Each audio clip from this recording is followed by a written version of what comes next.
राना साहब, ज़ाहिर है ये ऑडियो आई ट्विटर पर और उसके बाद आपने प्रेस कॉन्फ्रेंस की, उसमें सुनाई, जो जज साहब का नाम है वो आपने जो ऑडियो सुनाई उसमें म्यूट किया हुआ है, मगर वो नाम लिया आबिद ज़ुबैरी साहब ने भी, वो नाम लिया फवाद चौधरी साहब ने भी।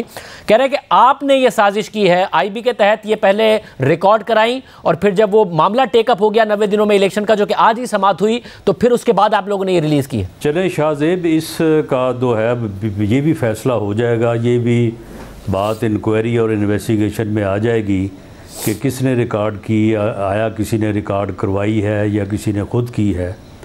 लेकिन मामला ये है कि ये गुफ्तगू क्या हुई है। अगर ये गुफ्तगू हुई है तो फिर इसके किरदारों को तो सज़ा हर कीमत पे मिलनी चाहिए।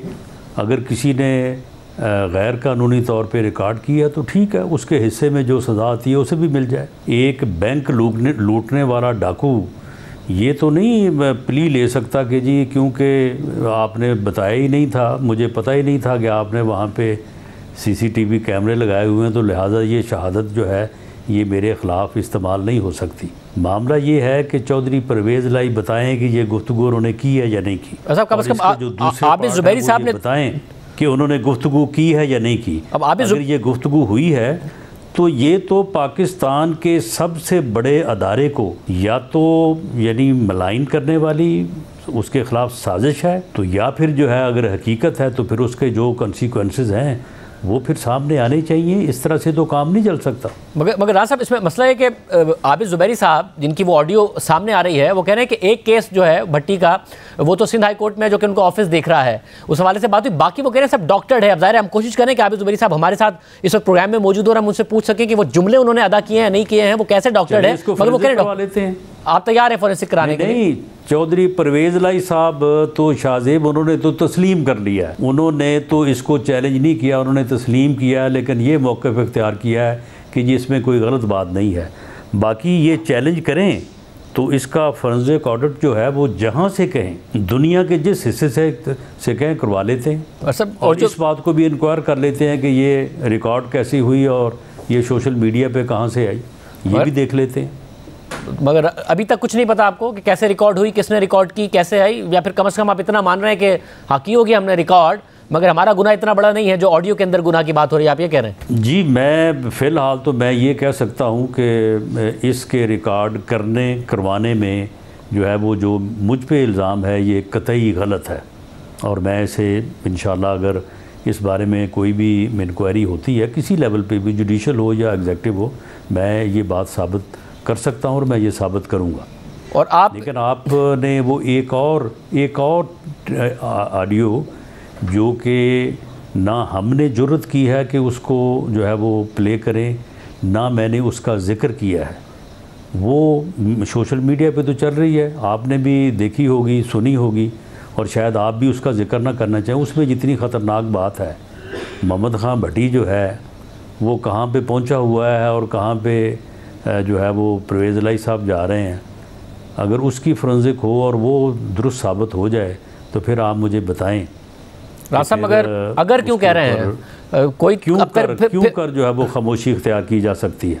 मगर अगर क्यों कह रहे हैं आप, इसके फॉरेंसिक और तहकीकात होनी चाहिए, मगर अभी कैसे होगी? आप खुद भी चाह रहे हैं, क्योंकि सुप्रीम कोर्ट के चीफ जस्टिस सुमोटो का मुतालबा तो किया है तहरीक इंसाफ ने, वो सुमोटो ले लें, आप उस तहकीकात के लिए भी तैयार हैं, वो फॉरेंसिक का हुक्म दें, वो सारी तहकीकात करें? नहीं, ये मुतालबा जो है वो मैंने भी किया है। इस मुतालबे की अगर चीफ जस्टिस ऑफ पाकिस्तान जो कि बहुत ही एक ऑनरेबल जज और बहुत अच्छे इंसान हैं, मैं उन्हें उस वक्त से जानता हूं जब वो लाहौर हाई कोर्ट के चीफ जस्टिस थे, अगर वो ये मुनासिब समझे और मैं समझता हूं कि उन्हें मुनासिब समझना चाहिए, वो सो मोटो नोटिस लेके तो इनका फोरेंसिक करवाएँ और इस बात की भी तहकीकात करवा लें कि क्यों किसी ने रिकॉर्ड की है।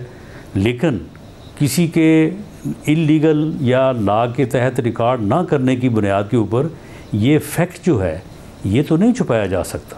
अच्छा, मगर अभी इससे जुड़े हुए कुछ और फैक्ट्स भी हैं, वो भी फिर सामने जो है वो आ जाएंगे और उनको भी सामने लाया जाएगा। इससे जो है वो सारी सूरत हाल मैं समझता हूँ कि ऐसी वाज़ेह हो के सामने आएगी कि उस पर शायद आपको फिर कई प्रोग्राम करने पड़े। मगर साहब, मसला है कि आपकी जमात ने सवाल उठा दिया है। अताउल्लाह तारड़ साहब ने आज कहा कि अभी ऑडियो सुनी परवेज़ इलाही साहब की, वो एक मोअज़्ज़िज़ जज साहब के पास केस लगवाने के हवाले से गुफ्तगू फरमा रहे थे। इसका क्या मतलब लिया जाए? क्या आज जो हुआ और चीफ इलेक्शन कमिश्नर को बुलाया गया, जो कि आज सुप्रीम कोर्ट में बुलाया गया, और जिन जज साहब के हवाले से नाम लिया है फवाद चौधरी साहब ने और आबिद ज़ुबैरी साहब ने, और ऑडियो का तस्करा किया है, वो जज साहब उस बेंच में मौजूद थे। उसके बारे में अता साहब कह रहे हैं क्या वो सोचा समझा मंसूबा था और ये समाअत क्या किसी खास मकसद के तहत थी, और क्या सियासी लोग मुलविस थे? फिर आबिद ज़ुबैरी साहब कह रहे हैं कि क्योंकि आज वो समाअत हुई इसलिए ये ऑडियोज़ लीक की गई। तो सब कुछ इस वक्त जो फोकस है, अगर आप लोग एतराज़ उठा रहे हैं बेंच के ऊपर या जज साहब के ऊपर, तो वो भी आज के केस से मुताल्लिक है। अगर आबिद ज़ुबैरी साहब या फवाद चौधरी साहब या तहरीक इंसाफ एतराज़ उठा रही है आप लोगों पर इस ऑडियो लीक के हवाले से, तो वो भी आज की समाअत और आज के बेंच के हवाले से। नहीं शाहज़ेब, बात ये है कि ये बात हुई या नहीं हुई, ये किसी वजह से भी क्यों अपना सामने आई हो, ये एक सानवी चीज़ है। मामला तो ये है कि क्या ये गुफ्तगू हुई है, क्या सुप्रीम कोर्ट में बेंच मैनेज हो रहे हैं, क्या केसेस जो हैं वो कोई स्पेसिफिक जजेस के सामने लगवाए जा रहे हैं, क्या किसी भी बेंच का कोई इस किस्म का रवैया है? मामला तो ये है ना, जो कि इंसाफ से बराह रास्त तल्लुक़ रखता है। तो आपने बहुत सारे देखने वाली बात तो ये है। और वो जो तीसरी जिस वीडियो की मैं जिसकी तरफ इशारा कर रहा हूँ, लेकिन मैं नहीं समझता कि उसको जो है वो हम इस तरह से प्रोग्राम में डिस्कस कर सकते हैं। उसमें तो बात ही और है, और अगर वो बात सही है तो फिर आप खुद ही समझें कि फिर ये बात कहाँ पे जाके रुकती है। इसीलिए मैंने उस पे बात करने की बजाय या उस ऑडियो को चलाने की बजाय मैंने रिक्वेस्ट की है चीफ जस्टिस ऑफ पाकिस्तान से कि वो इसको जो है वो इसके ऊपर सो मोटो नोट्स लें। फिर वो ऑडियो जो है उनको बल्कि सुन ली होगी उन्होंने अभी तक, तो वो सुन लें। फिर उसके बाद अलावा पार्लिमानी कमेटी ऑन जजेस अपॉइंटमेंट है, उसका मैं मेंबर हूँ।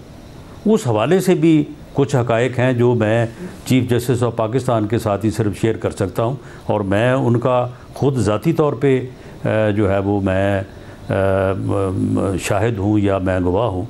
तो ये सारी चीज़ें जो हैं ये राना साहब, ये जो आपने बात की कि आप जजेस अपॉइंटमेंट की जो पार्लिमानी कमेटी है उसके मेंबर हैं, और कुछ हक़ाइक़ हैं जो आप ज़ाती तौर पर शेयर कर सकते हैं, वो किसी शख्सियत से मुताल्लिक हैं जो आप समझते हैं कि चीफ जस्टिस से आप शेयर करना चाहते हैं? जी वो शख्सियत से मुतल्लिक ही हैं। और वो शख्सियत ज़ाहिर है जब आप पार्लिमानी कमेटी का हवाला दे रहे हैं तो हाजिर सर्विस जज के हवाले से है?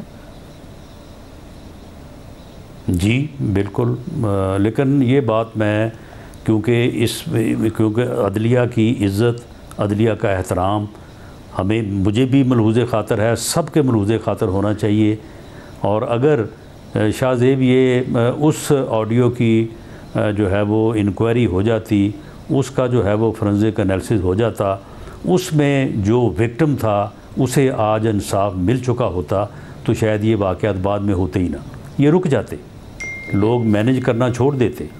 ये किस ऑडियो का हवाला दे रहे हैं राना साहब? वो अरशद मलक मरहूम की जो ऑडियो थी, जो मियाँ नवाज शरीफ साहब को सज़ा देने से मुतल्लिक़ थी, वो अल्लाह को प्यारा हो गया, अल्लाह ताला उसके गुनाह माफ़ करे।